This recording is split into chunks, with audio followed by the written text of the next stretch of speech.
स्वागत है हमारे शो में अपनों की मुलाकात यस पृथ्वीराज के साथ में। हमारे शो में आने के लिए धन्यवाद जसमिंदर जी। Thank you. जसमिंदर जी, हमारा जो नया यूट्यूब चैनल है इसलिए हम सब सेलिब्रिटीज़ का इंटरव्यू वगैरह लेते हैं, तो हमारे शो में आपको आने के लिए और टाइम देने के लिए बहुत हम आभारी है और थैंक यू जी। Thank you. हाँ जी। जसमिंदर जी, आप जो अब लॉकडाउन के बाद जो शूट आप किए हो, तो लोगों से मिलकर आपको कैसा व्यवहार लगा? कि क्योंकि 2 साल गैप था तो किसी के पास मतलब इतना शूट सब कुछ सारी दुनिया बंद थी, तो 2 साल के बाद अगर आप शूट कर रहे हो तो लोगों से मिलकर लोगों का व्यवहार तो आपको कैसा लगता है? मैं कहना चाहूँगी कि I have been very lucky, I feel blessed कि लास्ट ईयर भी करीब जून में हमारी शूट वापस रिज्यूम हो गई थी। मैं उस समय ये जादू है जिनका कर रही थी, तो जून एंड तक रिज्यूम हो गई थी हमारी शूट और दिसंबर तक चली। उसके बाद फरवरी तक हमारी दूसरी शूट स्टार्ट हो गई थी। मेरा दूसरा शो मिला मुझे, वो शो ख़त्म होने के बाद इश्क पर जोर नहीं, तो वो भी अभी अगस्त तक चला। अच्छा। उसके बाद अभी सितंबर से हमारी दूसरा शो मुझे मिल गया सेम प्रोडक्शन का, दंगल का जो शो है सिंदूर की कीमत, तो अब मैं वो कर रही हूँ। तो एक्चुअली बहुत ज़्यादा मुझे ब्रेक नहीं मिला बीच में कि मैं I really thank God for it. तो हमारा इंटरेक्शन होता रहा एक्टर्स के साथ और हम लोग वैसे ही मिलते थे, टू बी वेरी ऑनेस्ट। भले मतलब हम लोग ऐसे डर था कोरोना का या जो भी था, लेकिन जब हम मिलते थे तो हम वैसे ही मिलते थे, हग भी करते थे। सब एक बार अपनों से जब आ जाता है तो फिर कोई डर नहीं रह जाता। तो वही शो मेरा अपनों की मुलाकात थी। यस पृथ्वीराज, जो आप हमसे जो कनेक्ट जुड़े हो इसलिए थैंक यू जी। लेकिन आप जो शूट करते हो तो लोगों का जो व्यवहार है वो कैसा है? 2 साल के बाद गैप नहीं है, पता नहीं, लोग समझ में नहीं आता कि किस तरीके से मतलब दिखता नहीं कि व्यवहार कैसा है लोगों का। एक्चुअली लोगों में डर तो है। काफ़ी लोग मैंने सुना है, बहुत सारे एक्टर्स शूट पे भी नहीं गए क्योंकि उन्हें इस बीमारी का डर था, तो इसके लिए। और बाकी जो हम लोग भी सेट पे रहे तो मास्क तो काफ़ी पहन के ही रहते थे। इनफैक्ट मेकअप वगैरह भी मास्क पहन के हमारा मेकअप करते रहे और वो सब तो था। पर सेट पे ऑब्वियसली जब सीन्स है तो हमें मास्क तो उतारना ही पड़ता है, तो वो तो कुछ भी हो, मास्क के साथ तो हम सीन्स नहीं कर सकते। और हाँ, सैनिटाइज़र ज़रूर यूज़ करते रहे हम लोग काफ़ी फ्रीक्वेंटली। और ये चीज़ है कि हाइजीन की थोड़ी अवेयरनेस लोगों में बहुत ज़्यादा हो गई है, जो कि एक अच्छी बात भी है क्योंकि वो भी एक तरीके से आप मतलब सबके लिए अच्छा है कि लोग हाइजीन को फॉलो करें। और बाकी तो ऐसा कुछ मुझे बहुत ज़्यादा फ़र्क नज़र नहीं आया। जसमिंदर जी, आप जो अभी शो कर रहे हो सिंदूर की कीमत, तो इसके बारे में कुछ बताइए। बड़ा प्यारा सा शो है। ये दंगल टीवी पे आता है 9 बजे, तो मैं रिक्वेस्ट करूँगी सभी दर्शकों से कि वो ज़रूर देखें। It's a very nice show, beautiful show. Family drama है लेकिन कुछ नया है, कुछ अलग है, और वो मैं ज़्यादा रिवील नहीं करना चाहूँगी। और सिंदूर की कीमत तो आप समझ सकते हैं कि सिंदूर इट्स मैरिज का ही क्या बोलते हैं, साइन है, मैरिड वुमन का साइन है, और उसके लिए कितनी अहमियत है एक मैरिड वुमन के लिए। तो वो उसकी जो लड़की है, जो हीरोइन है, उसको क्या कीमत चुकानी पड़ती है वो आप देखने के बाद ही आपको पता चलेगा। और जो पूरी फैमिली जो है उसके साथ उसका क्या संबंध है, कैसे उनके साथ रिलेशन है, और फिर बाद में क्या होता है, ये सब चीज़ें तो आप देखेंगे तभी पता चलेगा। तो आई इंसिस्ट कि आप लोग ज़रूर देखिए, बहुत प्यारा शो है। हाँ जसमिंदर जी, अभी जो यूथ है, हाँ, जैसे कि पहले का जो जनरेशन है वो अलग था और अभी का जो जनरेशन है बहुत अलग है।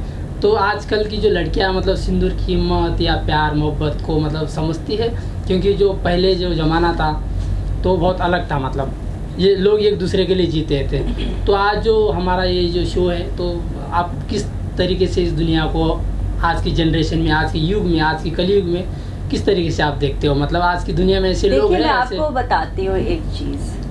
आज की जनरेशन किस लिए, अगर आप कहते हैं लड़कियों को इसकी अहमियत पता है कि नहीं, तो लड़कियों को क्या चाहिए होता है? प्यार चाहिए, इज्जत चाहिए, सम्मान चाहिए। पहले ये बात थी कि ज़्यादा अगर उन्हें इज्जत सम्मान उनका हक नहीं भी मिलता था तो वो चुप रहती थी। इसीलिए उसे समझा जाता था कि अरे बड़ी अच्छी एडजस्टिंग लड़की है, अब उन सह रही है तो अच्छी है। और आज की लड़कियां अवेयर हो गई हैं, एजुकेटेड हो गई हैं, उन्हें अपने हक के बारे में पता है, वो सेल्फ अवेयर हैं, वो सेल्फ लव के बारे में भी जानती हैं और इज़्ज़त से रहना चाहती हैं। तो फिर आज इसीलिए वो रिटेलिएट करती हैं। तो अगर वो रिटेलिएट करें तो आज समझा जाता है कि नहीं, आजकल उनको कीमत नहीं है। तो ये आई थिंक दोनों तरफ से होता है, प्यार एक ही तरफा नहीं होता है। तो अगर आदमी अपनी औरत को या अपनी बीवी को अगर इज्जत देगा तो वो उसकी इज्जत क्यों नहीं करेगी। और लड़की को क्या चाहिए, वो सब कुछ तो अब पूरा समर्पण कर देती है, अपना घर छोड़ के आती है, पूरी लाइफ अपनी फैमिली के ऊपर के लिए समर्पण कर देती है, अपने बच्चों के लिए, अपने हस्बैंड के लिए, अपने इन-लॉज के लिए। इतना कुछ करने के बाद भी अगर उसे इज्जत नहीं मिले, प्यार नहीं मिले, सम्मान नहीं मिले, उसके हक को उसका हक ना मिले, उसे वो करने का मौका नहीं मिले जो करना चाहती है, वो हमेशा एक सप्रेस्ड पर्सन की तरह रहे और उसकी इंडिविजुअलिटी को वो मतलब अहमियत नहीं दी जाए, तो फिर तो रिटेलिएशन तो फिर जाहिर सी बात है। लेकिन हाँ, कुछ एक्सट्रीम में होता है आजकल कहीं कहीं, लेकिन एक्सट्रीम मतलब वो सब अंडरस्टैंडिंग के ऊपर है कि आप आपस में कैसे अंडरस्टैंड करते हैं और एक एक्सेप्टेंस इन लॉज की तरफ से कैसी है उस लड़की की। तो ऑटोमेटिकली अगर प्यार मिलता है तो प्यार वापस उन्हें मिलेगा, प्यार देंगे तो मिलेगा ही। जसविंदर जी, आज आपको पूरे इंडिया में हर घर में आपका नाम है, तो आपने बहुत बड़ा नाम कमाया है। तो आपको जब पहला जब आप कैमरे के सामने आए थे तो आपको कितना मतलब संघर्ष करना पड़ा? आज तो सारी दुनिया जानती है, पूरा इंडिया आपको जानता है जसविंदर जी। Anyway, I'm very grateful to God for whatever I have achieved so far. और पहले शुरुआत में तो नर्वस होते हो आप में सेल्फ डाउट भी होता है कि आप वहाँ तक पहुँचोगे कि नहीं, आप इतना कर पाओगे कि नहीं। तो ये सब होती हैं बहुत सारी चीज़ें दिमाग में, और बाकी बहुत ईज़िली सब चीज़ें नहीं मिलती है, आपको काफ़ी काम करना पड़ता है उसके लिए, आपको मतलब अपने आप को प्रूव करना पड़ता है। तो हर बार आपको प्रूव करना पड़ता है, ऐसा नहीं कि एक बार कर लिया तो आप नेक्स्ट किसी शो में आप फॉर ग्रांटेड ले लेते हो कि भाई मैंने अच्छा किया था, अब इस बार तो मतलब मैं कुछ भी कर सकती हूँ, ऐसा नहीं। Every time you have to prove yourself that okay, this is the role I'm doing, I have to give my best। तो ऐसे ही जब आप करते रहते हो हर अपॉर्चुनिटीज़ जो आपको मिलती हैं और अपना बेस्ट देते हो तो ऑटोमेटिक मुझे लगता है कि रास्ते अपने आप ऊपर वाला खोल देता है। जसविंदर जी, आपका जो एक्टिंग क्लास है तो ये आपके दिमाग में कैसा आया? मतलब आजकल को लोग जो बिगड़ जाता है, भटक जाते हैं, तो आपने बहुत ही अच्छा सोचा, जो नए लोग आते हैं उनके लिए बहुत ही अच्छा आपने सोचे, तो ये आपके माइंड में कैसा आया एक्टिंग का? एक्चुअली मैं थोड़ा सा अपनी लाइफ और से भी थोड़ा मुझे क्या बोलते हैं, ऐसा इंस्पिरेशन मिला है कि मतलब कि कुछ मुझे करना चाहिए दूसरों के लिए, क्योंकि जो what I went through also as an actor, जो स्ट्रगल्स जो मैंने देखे और जो हैंड होल्डिंग नहीं मिली, जो गाइडेंस नहीं मिली, तो एक तो मेरे दिमाग में था कि कुछ ऐसा कुछ करना चाहिए जिससे कि जो बाकी जो न्यू कमर्स हैं उनको एक गाइडेंस मिलनी चाहिए, उनको हैंड होल्डिंग मिलनी चाहिए, उनको डायरेक्शन मिलना चाहिए, उन्हें क्या करना है क्या नहीं।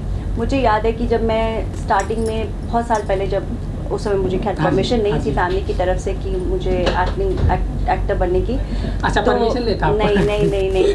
तो उस समय मैं कॉलेज में ही थी।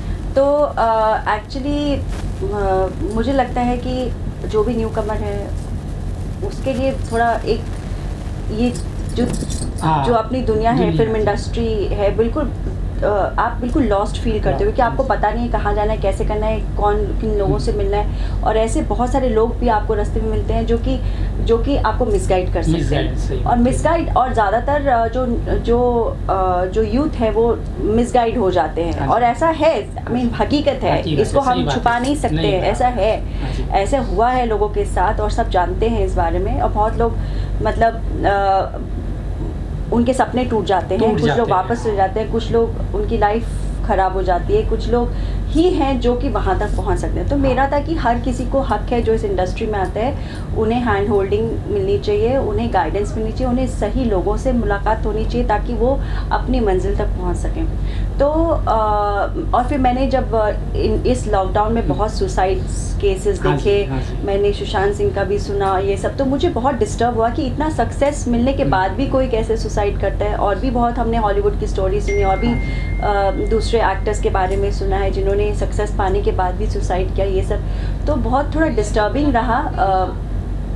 मैं काफ़ी डिस्टर्ब हुई ये सब पढ़ के सुन के कि ऐसा क्यों होता है। तो ऐसा कुछ तो होना चाहिए जिसकी वजह जो मतलब अगर उन्हें अच्छे से गाइड किया जाए, उन्हें किसी चीज़ का सल्यूशन दिया जाए तो शायद वो ये सब नहीं करें, है ना। तो कहीं ना कहीं एक लोनलीनेस है, इसीलिए डिप्रेशन है, कहीं ना कहीं वो अपने अंदर की जो ताकत है उसे पहचान नहीं पा रहे हैं, जो इसीलिए वो डिपेंडेंट हो जाते हैं, एडिक्टेड हो जाते हैं, या इनफैक्ट सिर्फ मतलब अगर आप कहो तो ड्रग्स छोड़ो, आप मेडिसिन बोलो, मेडिसिन से भी एडिक्टेड हो जाते हैं कि उनको वो दवाई चाहिए तभी वो थोड़ा काम रहते हैं। तो ऐसी चीज़ें हैं। तो इसलिए फिर मैंने सोचा कि कुछ ऐसा करना चाहिए जो कि मतलब लोगों के लिए फ़ायदा हो, जो न्यू कमर्स हैं उनके लिए, और बाकी जो इंडस्ट्री में काम कर रहे हैं उनके लिए भी कुछ ऐसा उन्हें बेनिफिट दिया जाए। तो इसलिए मैंने ऑनलाइन स्कूल स्टार्ट किया है, Jasvinder Gardner school of acting, जिसमें कि एक्टिंग तो सिखाई ही जाएगी। इनफैक्ट जो मेरे गुरु हैं वो ही मेन फैकल्टी हैं जो एक्टिंग सिखाएंगे, जिन्होंने प्रीति जिंटा, विद्युत जामवाल, इन लोगों को सिखाया है, श्रेयास तलपड़े वगैरह को, तो वो ही कोच करेंगे। और बाकी हमने एक काउंसलर भी रखा है, माइंड ट्रेनर भी हैं, मैं खुद माइंड ट्रेनर हूँ। तो मैंने खुद चीज़ों को सीखा है कि आप कैसे अपने इमोशंस को आप कंट्रोल कर सकते हो, आप कैसे ओवरकम कर सकते हो डिप्रेशन, आप कैसे ओवरकम कर सकते हो बहुत सारी जो आपकी जो अंदर जो चीज़ें चलती हैं। तो वो सब भी मैं सिखाना चाह रही हूँ अपने स्कूल में। और सक्सेस के प्रिंसिपल्स जो है, जो कहीं ना कहीं हमें पता नहीं होते हैं, वो सब सिखाऊंगी मैं यहाँ पे, ताकि उनको एक पूरा एक गाइडेंस मिले कि वो जो हमने इतने सालों में मतलब गिरते पड़ते सीखा, तो वो उन्हें सब एक साथ देना चाहती हूँ ताकि उनकी शुरुआत ही अच्छी हो।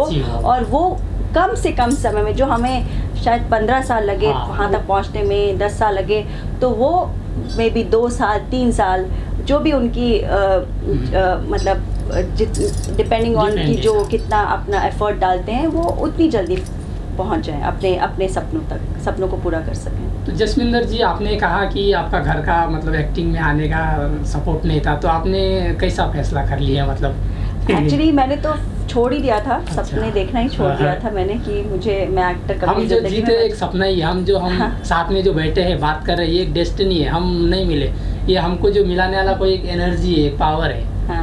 हम सब एक सपने में ही जी रहे, मतलब एक डेस्टिनी है। हाँ जी, राइट। तो एक्चुअली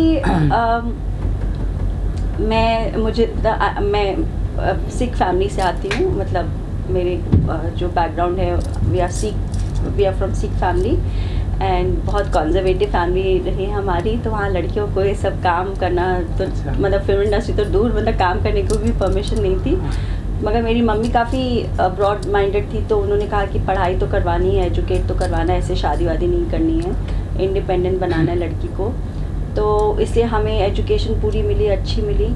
और लेकिन हाँ, परमिशन नहीं थी इंडस्ट्री में आने की। तो फिर भी मैंने थोड़ी बदमाशी की यहाँ पे थी, तो जिनका कुछ करना होता तो डिज़ाइन, हाँ, तो मैं डिज़ाइनिंग के लिए यहाँ पढ़ने आई थी, तो नौकरी करने लगी। उसके बाद नौकरी करते करते तो मैं प्लस चैनल में एज अ डिज़ाइनर काम कर रही थी। तो वहाँ पे जितने एक्टर्स थे वो लोग सब मुझे चढ़ाते थे, अरे कितनी प्यारी लड़की है, कितनी सुंदर है, तुम्हें तो कैमरे के आगे होना चाहिए, तुम कैमरे के पीछे डिज़ाइनर, मतलब कपड़े के साथ क्या कर रही हो तुम, you should face the camera. ये बहुत ज़रूरी है, जब कोई आपको जोश देता तो फिर आप मतलब पूरी दुनिया जीत लेते हैं, मतलब सही बात है। तो फिर मैंने भी सोचा चलो ट्राई करते हैं। फिर मुझे मौका मिला, मैंने कुनिका जी थी, जो कुनिका जी आप जानते होंगे, तो उन्होंने मुझे मेरा पोर्टफोलियो बनाने में हेल्प की। उन्होंने उनके ब्रदर के थ्रू मुझे काफ़ी सारे कॉन्टैक्ट्स दिलवाए। उन्होंने हेल्प किया कि जाके फ़ोटोग्राफ्स अपने डिस्ट्रीब्यूट करो, तो वैसा हुआ। तो थोड़ा काम करने लगी मैं, थोड़े आर्ट्स किए, फिर राम शोज़ वगैरह किए। लेकिन फिर 1 साल के बाद पेरेंट्स ने कहा कि नहीं तुम शादी करके सेटल हो जाओ, हमें ये सब नहीं करवाना। In fact they were very upset कि मैं क्यों एक्टिंग लाइन में आई हूँ। तो फिर मैंने छोड़ दिया था। फिर उसके बाद फिर मैं डिज़ाइनिंग में ही कॉन्सेंट्रेट कर रही थी। मैंने बहुत सारी फिल्में की एज अ डिज़ाइनर, जैसे क्रिश किया, रोड किया, कंपनी, फिल्म स्टार, ये सब जैसी फिल्में एज अ डिज़ाइनर काम किया मैंने। मुन्ना भाई MBBS में मैंने किया। क्रिश वगैरह में मैंने as a designer, independent designer काम किया, मुन्ना भाई MBBS। फिर मेरी शादी हो गई, मेरा बेबी हुआ। फिर डिज़ाइनिंग का काम बहुत हेक्टिक होता है, तो काफ़ी टाइम कंज्यूमिंग था। नहीं तो फिर मैंने एक्चुअली उसमें बहुत वेट पुट ऑन कर लिया था, फिर वेट लूज़ किया। तो सब कहने लगे, मतलब my pastor's wife used to tell me कि you should join, you should do modelling, you should do ads, you have a very pretty face, ये वो। तो मैं कहा नहीं, मेरे पेरेंट्स ने अलाउ नहीं किया तो मेरे हस्बैंड कहाँ अलाउ करेंगे। तो फिर भी मैंने एक बार पूछा, मैंने कहा मैं कुछ तो कर नहीं रही हूँ अभी, तो डिज़ाइनिंग बंद कर दिया मैंने, तो क्या करूँ, कर लूँ मतलब एड्स वगैरह अगर आए तो कर लूँ। तो कहते हैं हाँ कर लो। उन्होंने जब हाँ बोला तो फिर तो रास्ते खुल गए मेरे लिए। तो फिर मैं ऑडिशंस देने लगी, फिर काम मिलने लगा। फिर काम करते करते अभी मुझे कम से कम 12 साल हो गए। एक छोटा सा साइंस क्वेश्चन पूछूंगा। ऐसे हमारे शरीर में ऐसा कौन सा अंग है जहाँ पे पसीना नहीं आता? अच्छा, पसीना नहीं आता? हमारे शरीर में ऐसा कौन सा अंग है जिसमें पसीना नहीं आता? अगर आप नहीं बोलेगा तो मैं बोल दूंगा। कान। नहीं, कान में आता है। आप बताइए। नाखून। अच्छा, राइट, सही है। एक इंस्टाग्राम की जो लड़की थी, उसने 22 साल में सुसाइड कर लिया। क्यों? अभी पता नहीं क्यों, बहुत सारे कर्नाटक में इधर उधर बहुत जगह हुआ है। तो आप नए यूथ के लिए इंस्टाग्राम के जो हाँ, इंस्टाग्राम में एक लड़की थी, 22 साल की एक लड़की थी, उसने सुसाइड कर लिया है, पता नहीं क्यों। तो आप नया यूथ के लिए क्या, मतलब आपकी तरफ से मैसेज देंगे? Actually this is very very sad.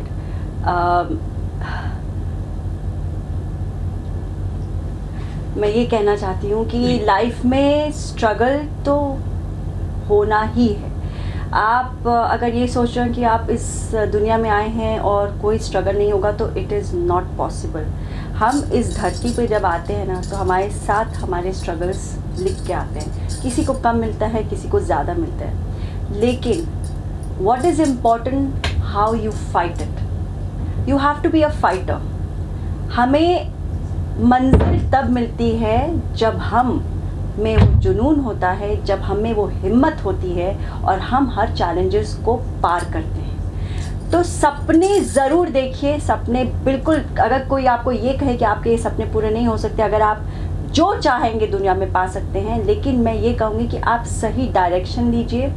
आप उन लोगों के साथ रहिए जो आपको अपलिफ्ट करते हैं। और मैं तो यहाँ पे पेरेंट्स को भी बोलूँगी कि आप प्लीज़ सपोर्ट कीजिए अपने बच्चों को। कभी कभी आज की जो जनरेशन है, मुझे, क्योंकि मेरे खुद बच्चे हैं, मेरा एक 16 साल का बेटा है, एक 10 साल का, तो एज अ टीनेजर मैं भी देखती हूँ बहुत कंपटीशन है, बहुत ज़्यादा कंपैरिजन्स हैं। इंस्टाग्राम्स में तो स्पेशली जब लोग रोज़ देखते हैं कि लाइक्स कितने आ रहे हैं, कितने फॉलोअर्स बढ़ रहे हैं। So that is okay, but that should not become your focus. आप ज़िंदगी में खाली आपको कितने ज़्यादा फॉलोअर्स मिल रहे हैं या कितने ज़्यादा लाइक्स मिल रहे हैं, उसके ऊपर डिपेंड नहीं करती है, उससे ऊपर है चीज़ें। आप ये सोचिए आप क्या करना चाहते हैं लाइफ में, आप क्या बनना चाहते हैं, उसके ऊपर ध्यान दीजिए। Forget about that. ये ठीक है, वो साइड में आप करते रहिए, that is okay, do what ever you like doing, but don't focus on that. और कभी भी अगर आपको किसी चीज़ की, अगर आप कहीं डिप्रेस है आप, क्योंकि हमें गाइडेंस की ज़रूरत होती है, इसीलिए वी हैव मेंटोर्स, इसीलिए हमें हम सिचुएशन से डिप्रेस हो जाते हैं डेफिनेटली, मगर ज़रूरी नहीं है कि हमें उसी सिचुएशन में रहना है। We should go ask for help. मदद मांगिए अगर आपको ऐसी ज़रूरत है। You talk to somebody who will help you to come out of it, get into meditation, get into other things, जिससे आप इनफैक्ट मेरे स्कूल में मैं यही सब करवा रही हूँ। और इनफैक्ट जो एक्टर नहीं भी बनना चाहते हैं उनके लिए भी हमारे स्पेशल कोर्सेज हैं जिसे माइंड ट्रेनिंग कहते हैं, जिसमें हम आपको डिप्रेशन से बाहर आने के तरीके बताते हैं, जिससे आपका कॉन्फिडेंस भी बढ़ता है और बहुत सारे सेल्फ डेवलपमेंट होती है। तो इस तरीके के कोर्सेज कीजिए, इस तरीके से कुछ अपने हॉबीज़ को डेवलप कीजिए and do not focus on what others are doing and never compare yourself to others. Thank you Jasminder ji, आपका शूटिंग चल रही है उसमें से हमको टाइम देने के लिए 10 मिनट, और धन्यवाद हमारे शो में आने के लिए अपनों की मुलाकात पृथ्वीराज के साथ में। हाँ, थैंक यू जी।